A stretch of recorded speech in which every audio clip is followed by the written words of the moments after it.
In 2017, when you did start training, how did that change your wrestling fan?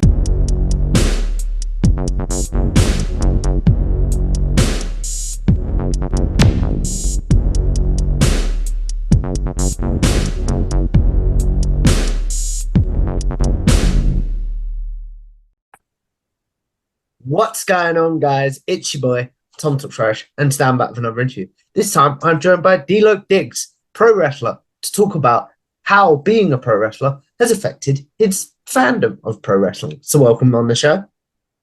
Thank you, man. Thank you for having me. So, if we take this back, where do you discover wrestling as a fan? So as a fan, I started around the age of 2. Was the first time I laid eyes on any kind of wrestling. Hmm. It was with my dad, my granddad, and my granddad from my mom's side. Hmm. They was watching AWA, a recording that they did. It was with Kurt Hennig and Nick Bobbitt for the AWA title. And I remember watching it and me loving it as a kid. Uh, and when everything was over, I remember going to the TV, pointed at it. I was like, I want to do this when I get older.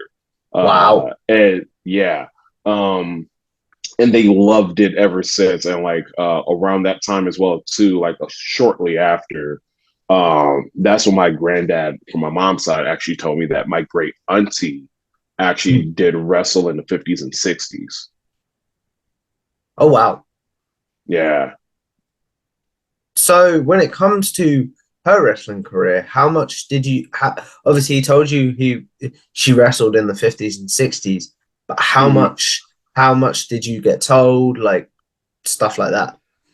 I mean, most of the world stories was the main thing she told me about, and just how different territories was back then, because that was always like a big thing. But like one of the people that she always wrestled with and like was one of her best friends was Georgia Brown, Sweet Georgia Brown. Mm. And I know just hearing like the people that she met along her time wrestling, and just like everything that was just different, maybe like it even more. And it, as a kid, it got my curiosity on it even more as well too.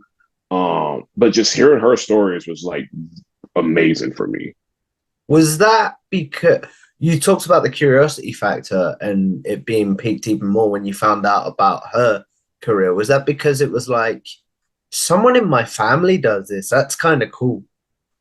Mostly that too, and it was like, if they did it, I'm pretty sure I can do it as well too.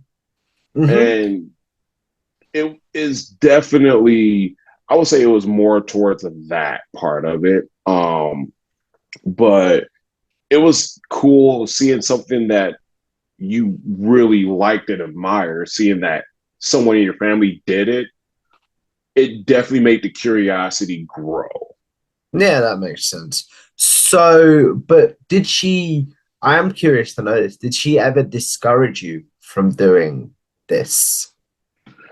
There, looking back on it, honestly, I haven't gotten any pushback from her on it. Just because, I mean, granted, times were different then than it was around the time me and her was talking about it. And it was one of those things to where it has gotten in a better place and there was more chances. So I would say from that standpoint, I feel as though she was more accepting of it. And partial of it too was with my great granddad. He loved it a lot too, Mm. and always loved it. So it was like more of those like, if you're doing this, you're not gonna you like you're gonna do this besides the fact that you love it, but you're gonna do it just because you got other people that's rooting for you doing it. That's not just me. Mm. So you did talk about that your family introducing you to the NWA. So Mm-hmm. what was the first event that you discovered and you were like, this is my fandom? For sure, WrestleMania 12, because that one I remember. I remember where I was at when I was like, okay, this is actually like me loving this. Mm. Just because I mean, with WrestleMania, I mean, WrestleMania is like the biggest like sports spectacle that there is. So I feel as though with that, it gravitated me towards that standpoint. Because I mean, even at that time, I mean, outside of, I mean, WCW was kind of starting, and then with like Stark, I mean, not kind of starts. WCW actually was going. I mean, with Starcade and all that. But I know what you I know mean, with, though. They were starting to become, I don't want to say they weren't competition, but I know what I'm but trying to say. right, and it was just like it was one of those like, I mean, WWF in my area, in Milwaukee, Wisconsin, was the big deal. And it was just like, I mean, you know, like WrestleMania was always a party. Mm. So it was like one of those, like, I was always there, but growing up, I didn't know about it. Like, I wasn't like tentative aware. It's just like, oh, like wrestling is cool. But then Mm. once WrestleMania 12 was a thing, that's when I kind of was more into it, and like picking up on stuff and just like, okay, like this is actually like something I really, really like. Mm. Do you remember who it was on that card that captivated you? For sure, Shawn Michaels, because I was a big Shawn Michaels guy. It was just something about him that just made me be like, I want to be as cool or as good as this guy was. And it was always that, like, him and Mr. Perfect to me was always those two people that always was just like, if I ever be on their level, I want to be just like that. Because, Mm. like, for example, Mr. Perfect, Kurt Hennig, like, he always did this thing to where, like, you know, he tossed the towel behind his back and catches it. I never was good at that because I don't have coordination like that. But, like, that was always like a cool thing. It was like, man, like, this guy is just the coolest. And that's how I felt when it came to Shawn Michaels. Especially that the match he had with Brett. Like, it was just like everything he did, it was just like, man, it's like the coolest thing ever. And Mm. that is Shawn. I mean, I'm always a Shawn Michaels fan. I'm always a Shawn Michaels guy. So I felt as though he just resonated with me, and it just stuck with me and he just stuck with me ever since. Mm. As we move on to sort of the 90s, and you brought up the Monday Night Wars there, how does your fandom change then? Are you consuming everything or are you sticking with one team? So I was definitely the person that flipped the channels. Mm. Mostly because it was always like something's big good is gonna happen. Mm. Um, Looking back on it now, it was kind of like it was something that was big. It was a big deal just because I mean they were on at the same time slot, so it was definitely one of those like, okay, this is going on. Okay, they're on commercial. All right, go to Raw. See what's going on for Raw. And if it's something that was just like, I'm kind of not feeling this, or don't want to watch this match or segment, it's just like, all right, back to Nitro. And I was Yeah. always going back and forth, back and forth. And usually when it came to the pay-per-views, it was always, which pay-per-view do I want to watch this month? Do I want to go with WWE, or do I want to go with WCW this month? Like, Mm. there's times where I mean March was always WWE. Well, March/April because it's WrestleMania season. Yeah. But it was just like, sometimes, summers I watch some SummerSlam, sometimes I watch some like Halloween Havoc. It was always one of those like, there's times where I could get away and watch both during the same month if it's not like time strenuous, weirdly enough, Sam. But it I was know what you definitely mean. one of those. Yeah, like I was definitely one of those kids/people that was back and forth. Like, I gotta watch both. Mm. So, and then if we start talking about your wrestling career, when did you officially start training? So I'm gonna go the untraditional route. So the first time I started training, I trained when I was 16. Mm. At the time, one of my friends that I grew up with, told me of a guy that was actually starting a company. Well, actually, not starting a company. I mean, had a company. And he was just like, I know you said you wanted to do wrestling when you got older. Um, I think this would be a good opportunity for you to at least get like some kind of exposure or some kind of foot in the door, basically. And I that's when Facebook started becoming a thing. So like I messaged him on Facebook, talked to the guy, and I started training with a guy named Eric Halverson, and Maurice. I always called him Double R because that was his gimmick name.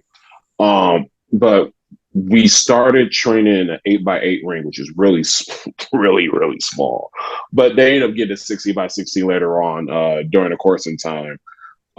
So I did that on and off like a few years. So I was familiar with it, but around 2017, that's when I got actually trained by somebody that had not saying they had credibility, but I had someone that trained me that knew what it takes, basically.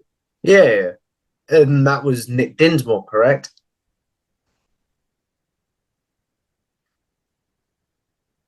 And that was Nick Dinsmore, correct? Correct.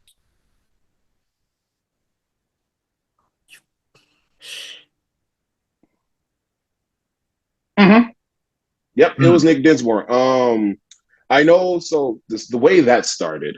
So at the time, long story short, I didn't even know wrestling was in Sioux Falls, South Dakota. Uh, Two of my friends told me about it, and and I was like, wait, it's like I know who Eugene is. I know Nick Dinsmore. I was like, guy I watched on TV. Is like, is he doing like a tour that's coming into town? It was like, no, he like occasionally have shows. So it went from me going to a show, and then they had a camp going on that I signed up for because I was just like, you know what, why not? I can try this out again.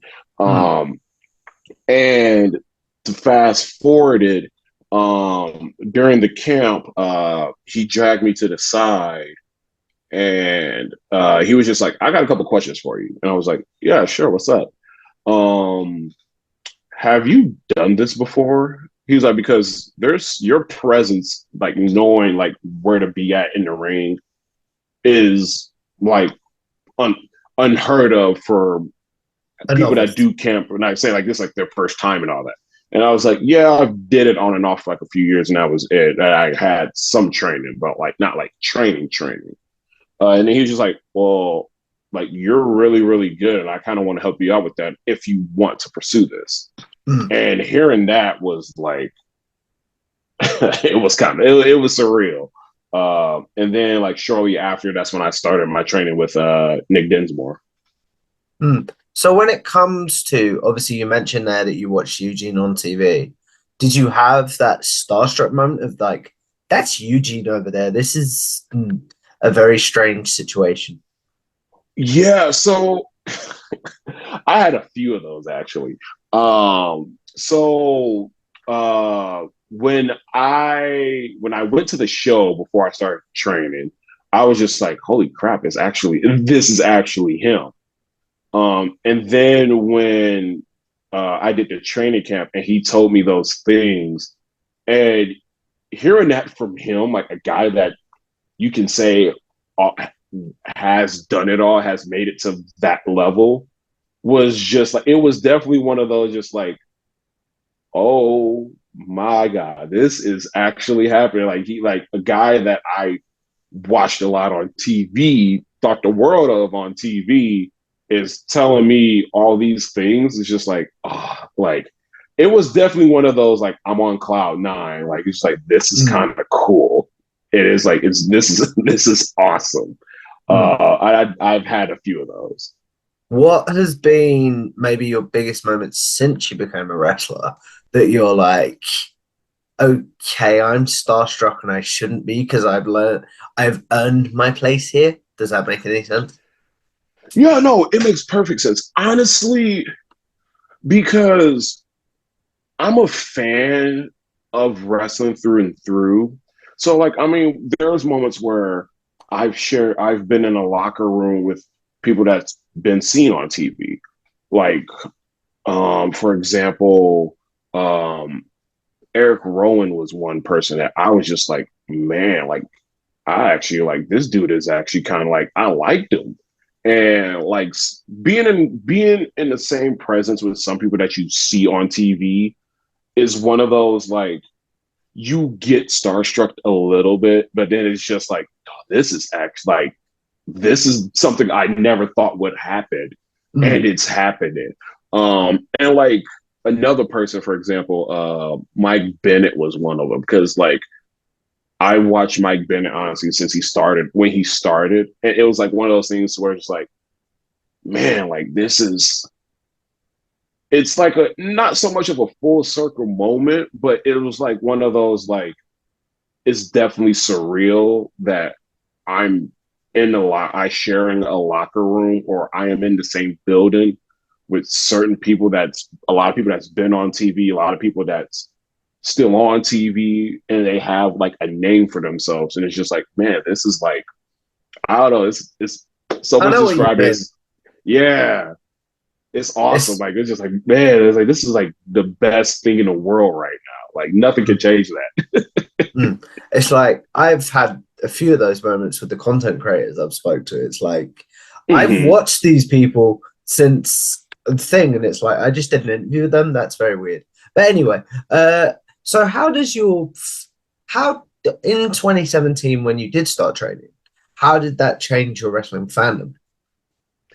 Well, I will say it stayed the same for a certain point, but I will say what changed about my fandom, and I hate that I get myself on this every now and then, but it's one of those things to where like I picked up on a lot of things and a lot of cadence. So it's just like I sit and watch it and enjoy it for what it is. But then there's like every now and then I slip up and like I go into like full like worker mode and being like, oh, this is their presence in or this is their position in the ring. Oh, they're gonna do this. Oh, they're calling the spot right now. And it's just like, nope, and you're not there working. Just sit here and enjoy this match, watch the show, and just unwind. You don't gotta critique everything, but it's just like every now and then it's just like, yeah, I did this instead of that. Oh, that's why you did that. Like Hmm. and it's one of those things that it makes me grow fond that I like not only the fact that I do this, but it makes me grow fond of the fact that like my fandom for this is it reaches new heights and new levels in retrospect to say the better part of it. Is there a specific match that maybe you can't watch anymore because of that critiquing brain kicking in? I hope that's the right word. Well, that's the right word. I would say ooh, wait, that's a good one. Honestly, when it comes to critiquing the match, I would say recently, more recent one I can't watch is weirdly enough saying was the Cena Roman match at SummerSlam, Okay. or which just because it's just like nothing like the match wasn't bad, but it's just excuse me, it's just certain things that it makes me be like, I don't know, like I don't know if I would have did this, like it's not a whole lot of matches that make me feel that way unless the match is really, really, really bad. Which, if that was the case, off the top of the head, it would be Hogan Ultimate Warrior at Halloween Havoc for WCW. It's just like I can't look at this no more. Mm. Um, and it's just like because when it comes to critiquing, like there's some good critiques that is just like for example, like one of my favorite matches of all time is Pete Dunne and Tyler Bate at Takeover, Mm. and like it's certain things that they do in that match, and it's great critique. It's just like I consider that match to be like one of the greatest matches of all time, and it's just like I love it so much that I critique it that it makes me like it more and more. But then Mm. there's matches where again Hogan Warrior WCW, it's just like this is just I Shit. can't stomach this. And again, like Cena and Roman at SummerSlam. It's just like it wasn't bad, but it's just certain things. I'm just like, I'm not a fan. I don't like it personally. I'm not a fan of it. I can understand. So then, what if we go back to training with Nick Dinsmore? What is the biggest lesson you learned from being trained by Nick Dinsmore? One of the things, honestly, I'm very, very grateful for when it comes to Nick Dinsmore and his training was basically just presence, being in the ring and being on camera. Because with being a WWE, there's cameras everywhere. Like, I mean, you get your hard cam, you get your floor cams and all that.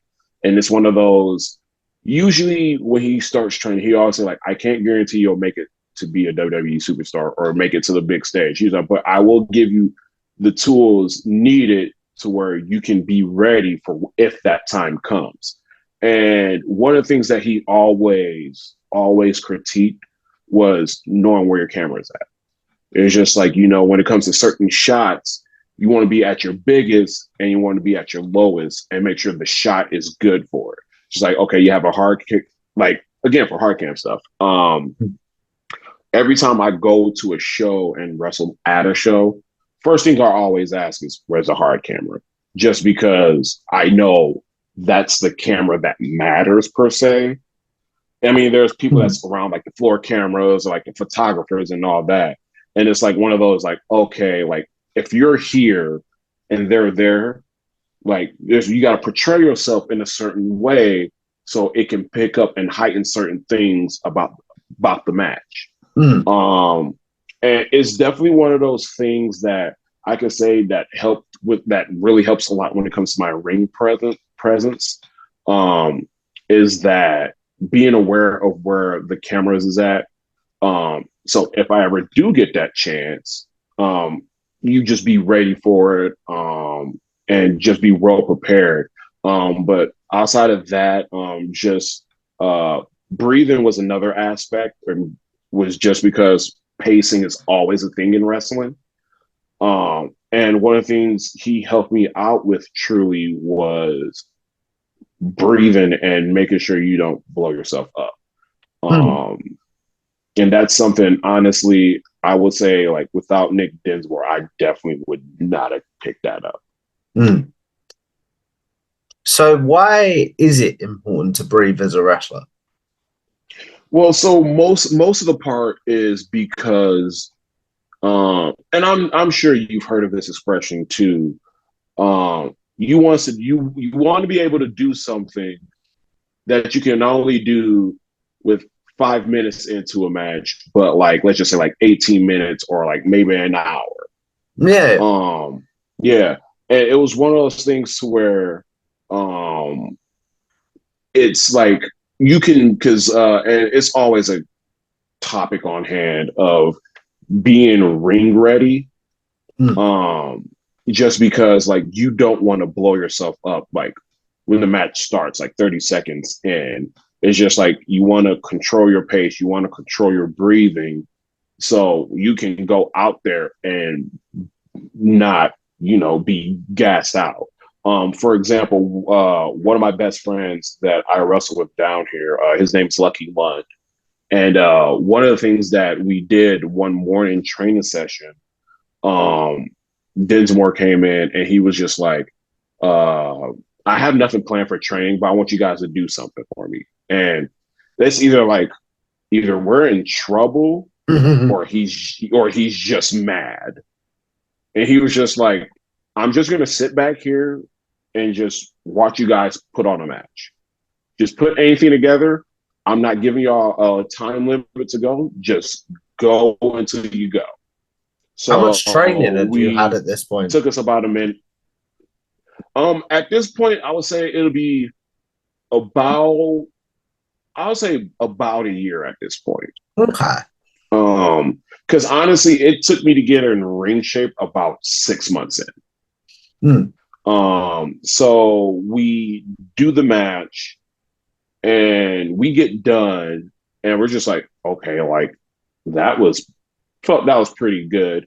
We didn't keep track of time in our heads because That's, that's something hard to do. But oh yeah. So he told us, he was like, yeah, you guys went like over 47 minutes. And we was like, wait, what? And he showed us his phone. He was like, yeah, you guys went 47 minutes and 18 seconds. And we were just like, I feel perfectly fine. He was like, yeah, I feel good too. I was like, man, we could have went a full hour. He was like, and even if y'all would have went the full hour, I don't know how y'all keep going.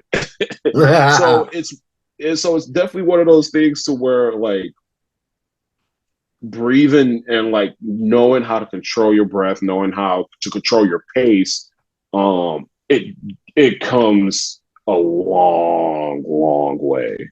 And that is like definitely like again with the camera presence that I'm very, very grateful for when it comes to Dinsmore training. Where do you think you'd be if you never went to Nick Dinsmore school? I feel as though I I think I would have some training. I think I would be okay. I would went somewhere else, but I don't think that I would like mentally be in it like I'm in it now. If that makes a whole lot of sense, Yeah. just because I mean you can pick up certain teachings from some people, and I guess with Dinsmore was the first person that actually showed that he truly is passionate, and he'll let you know if you're passionate too, if he's passionate about like certain things you do, or if he has ideas. But I feel as though, like I would be doing it, but I wouldn't be doing it to the capacity that I'd be doing it now. Just because I mean, outside of him and like I guess like the core group that I have here down here, I feel as though it's just definitely one of the best motivators. Mm. So when it comes to your first booking, and you talked about the motivation there, actually, before we go on to the booking, what do you do on, say, you've got a wrestling booking, but like your body aches or stuff like that, or you're like, I just don't feel like it today. How do you keep yourself motivated? You talked about motivation there. Yeah.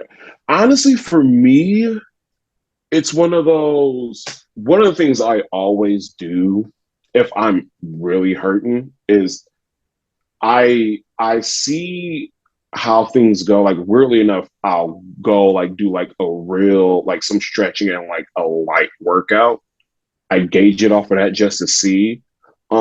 Just because like I feel as though when it comes to some opportunities you rarely comes to you. Some opportunities is a once in a lifetime thing.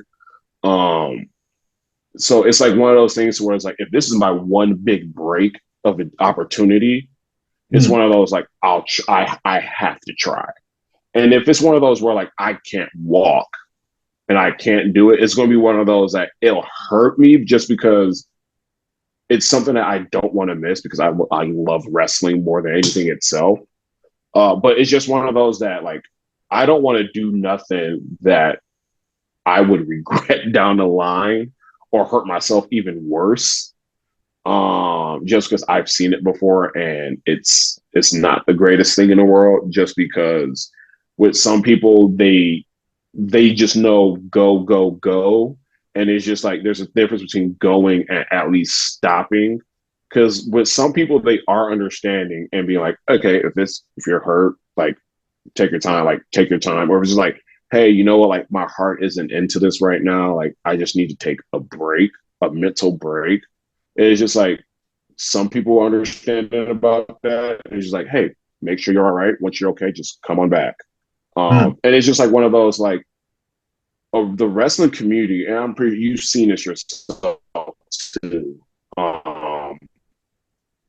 Just like the internet wrestling community, it's just like you see yourself and you see support come in many different ways, and it's that's to me is like one of my biggest motivation. It's just like if you once you see like just like some things ain't right, and you know you got people talking you in your corner, people just like yeah, like you know it's okay, you got this, you're gonna get back on that horse, you're gonna do what you do best, and like you just get it from all over. It's like it's reassuring knowing that you're doing something right, and not Mm. the fact that you're doing something right is just like it's the biggest like not only biggest motivation but the biggest like push, pun intended, that you can have.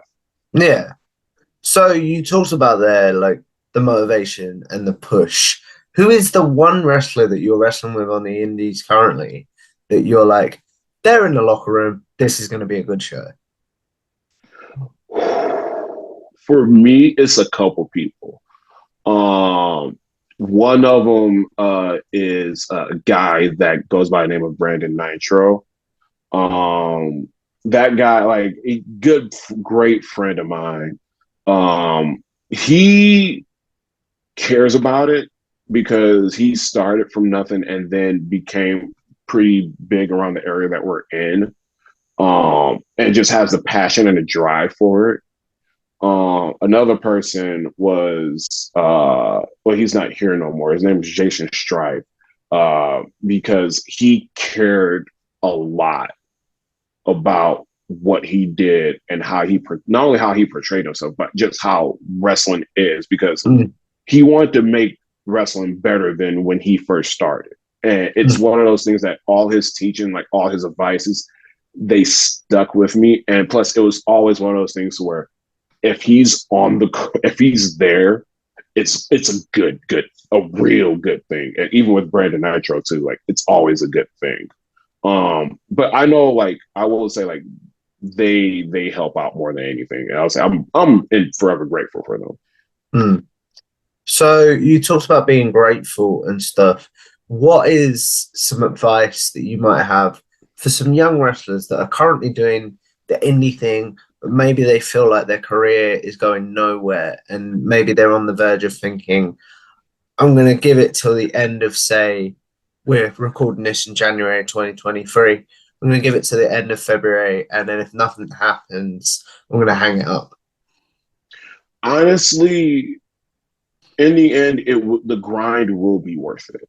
Um, I mean, we've heard of so many stories of people working on the indies for 15, 20 years, and then they finally got their big break.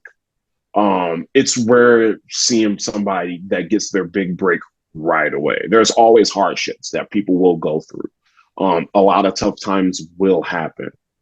But I was like, usually when it comes to those, they always say it's coal under pressure always make diamonds. And Yeah. it's always one of those things to where like this is where the adversity comes in. This is like your true test. This is when it happens. And it's one of those that, you know, some people have luxury of being born in a wrestling family. So they have it a little bit of an easier way.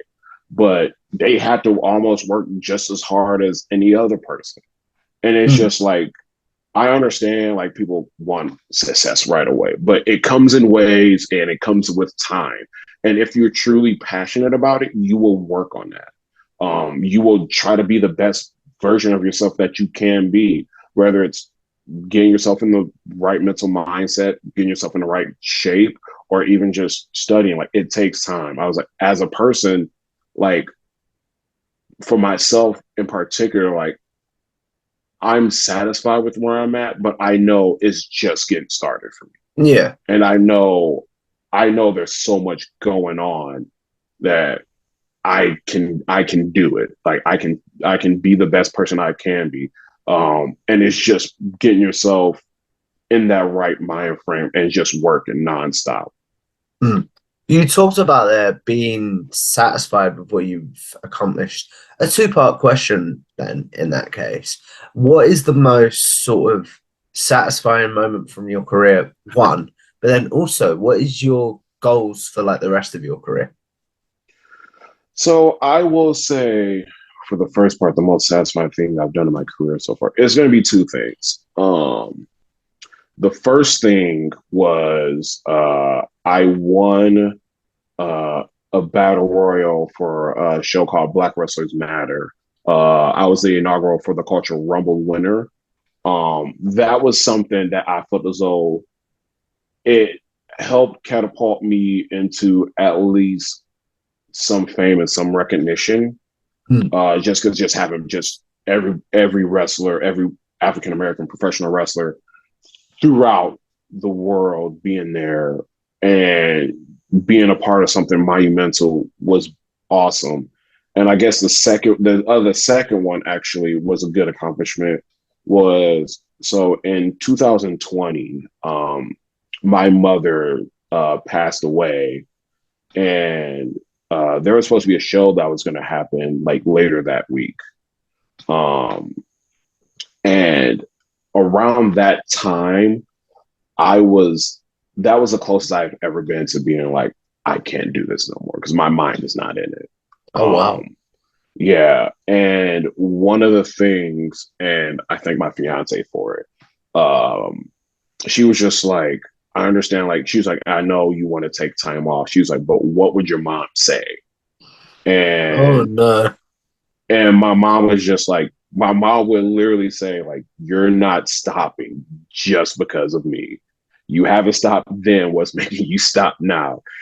So I ended up talking to Nick Dinsmore, who was doing the show, and he was just like, I was just like, I know I like told you that I wasn't going to be at the show, but I feel as though I'd be doing a disservice to my mom if I at least didn't wrestle.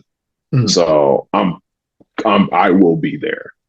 And they, beknownst to me, put me in the main event match for the Midwest All Pro Heavyweight Championship, and I won the belt that night. And it was one of those moments where, like, I heard my mom in the crowd, Mm. and that was like one of the. It was definitely like I made a right choice of not stopping. Mm. And I mean, in retrospect, it comes back to what I was saying earlier about like things happen and like, you know, you want to give up, but like as long as you keep grinding, you don't stop, it will pay out in the end. And then for the second part of the two-part question, I will say one of my biggest goals I have in life is to eventually make the PWI. Um, as weird as that sounds, Ah, it's definitely one of those things for me that I feel as though if I make it on that 500 list, that at a point in time that it solidified me that I was actually really, really good at what I do. Um, which the bigger end goal would be to eventually make it and get a contract from a WWE or AEW. But that would be the first step of for sure a goal of mine that I know it was worth it in the end. Because it's definitely something that I always, as a kid, I always liked about the PWI. Growing up, I grew fond of it, and it's definitely something that I want to get to. mm. Like, it's like if something, God forbid, happens, um, it's something that I can look at as like, hey, there was a point in time I was on this 500 list. Like, that right there will make me be more happy than anything. Just like I was there and I had a chance.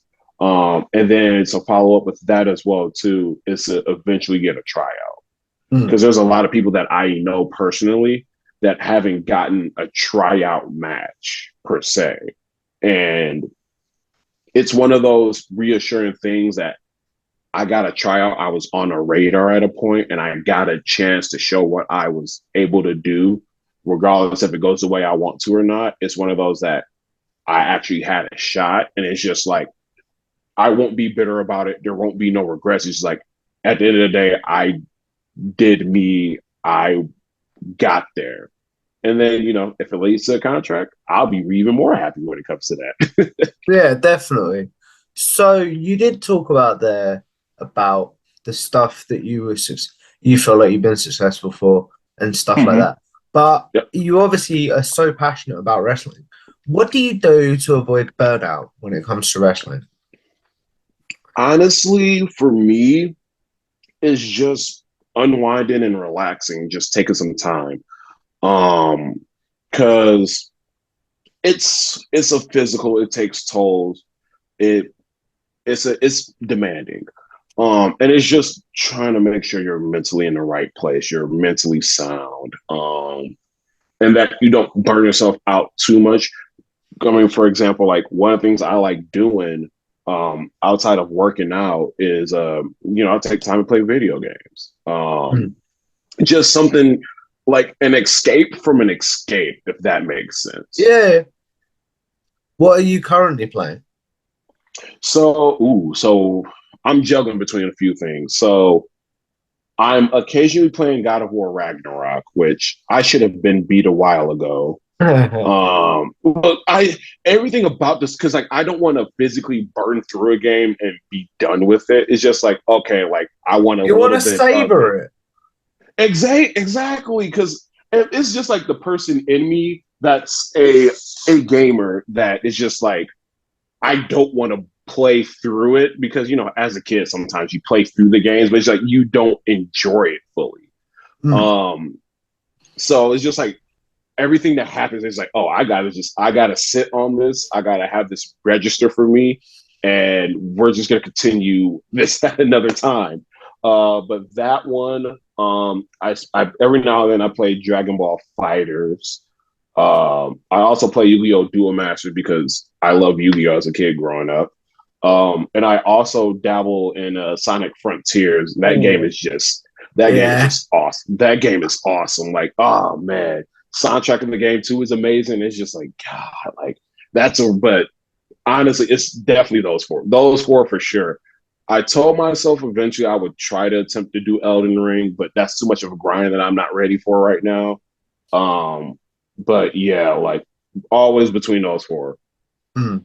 So when it can't, as we look at wrapping this up, because I do want to be respectful of your time, uh, if someone maybe, as we talked about with the indie thing, if someone would, if basically the way I'll phrase this question is, if you wanted someone to look at one match currently that you've had to maybe that you'd send to WWE for a tryout, what would it be and why? Um, so it'll be a couple of matches actually. One of the matches would be a match I had with Jason Strife uh, about a year ago. Actually, no, about 2 years ago, technically, because we're in 2023 now. Mm. Yeah. So definitely that one. There's the match I did with Alvin Falcone, which is a 2 out of 3 falls. This was about a few months ago. Those for sure, just because the story in those is something that I am real fond of and I really truly appreciate. And not only that, the people I got to work with in those matches definitely made me the person who I am as a Mm. wrestler. Um, Actually, I lied. There's actually one more match. There's a match I had with Brandon Nitro as well too. It was a tag match. This is about several years ago. It ended up going like to a 30-minute time limit, and that one was a real fun one for me because I feel as though at the end of the day, when it comes to wrestling, like no, you want to have it's a fun thing. Like it's Yeah. something you need to enjoy. Um, because the old expression goes, if you're not having fun doing something that you love, then do you really want to do it, or do you really love it? Mm. And it's definitely one of those that I love those matches a lot, and they're definitely one of my favorite three. That is definitely one of those, like, if you work hard enough, if you put in a lot of effort, good things will happen. Mm. And I can't stress that out enough. And not only that, it's reassuring and knowing that you're doing good, and not only the fact that you're doing good, but you're making something for yourself. Mm. So when it can't, actually, as we look at wrapping this up, Dilo, we're going to do a quick segment that I call generic questions. Those of you that have seen my interviews before Okay. will know this, where I ask my guests their favorite wrestling match, favorite pay-per-view, favorite wrestler sweep, favorite tag team, and favorite wrestler of all time. Basically, questions that Dilo might get asked on social media quite regularly. So now he'll have a place to be like, look, I've answered this. Please go watch this. So, what's your favorite match of all time, either that you've had or that that you like as a fan? All right. So as a fan, I oh man, that's a hard one. Okay, so as a fan, because I talked about it earlier, is going to be Pete Dunne versus Tyler Bate for Takeover. That's one of my favorite matches ever. It's oh God, it's amazing. But I will also say the second Rock versus Stone Cold match for WrestleMania 17 was Ooh. a all time classic. What's your thoughts on the Uh, finish? so, which is funny. So, I have a twin brother, and my twin brother was a Stone Cold guy, and Mm. I was a Rock guy. So, we were already butting heads right there. But it was a different, like looking at it now, it's a different finish. I understood where they went with it. I felt as though they could have did something a little bit better, but still the moment was just surreal just Mm. because of the fact that it was it was definitely like a person, like these two people who hated each other for God knows how long, now being with each other. It was a big wait, what? This is Yeah. happening? Like, and I still remember that moment like it was yesterday because like as a Rock fan, I didn't like that the Rock lost, but seeing that it's just like, wait, what is going on? And Mm. then it led to that Raw where the power trip was made. It's like, wait, this is actually a thing. It was something. Yeah. God. What about your favorite pay-per-view of all time? Favorite pay per view all time? Well, WrestleMania 17 for sure. Because honestly, I love like outside of the battle royal with the legends. Honestly, every match to me brought something that I But really even enjoyed that about is wrestling. stupid fun. Oh god, and it was good fun too. Mm. Even that is one of them things that it's like, that is, this shouldn't be happening, but that legend one is stupid fun. But that whole Oh card yeah. is just brilliant.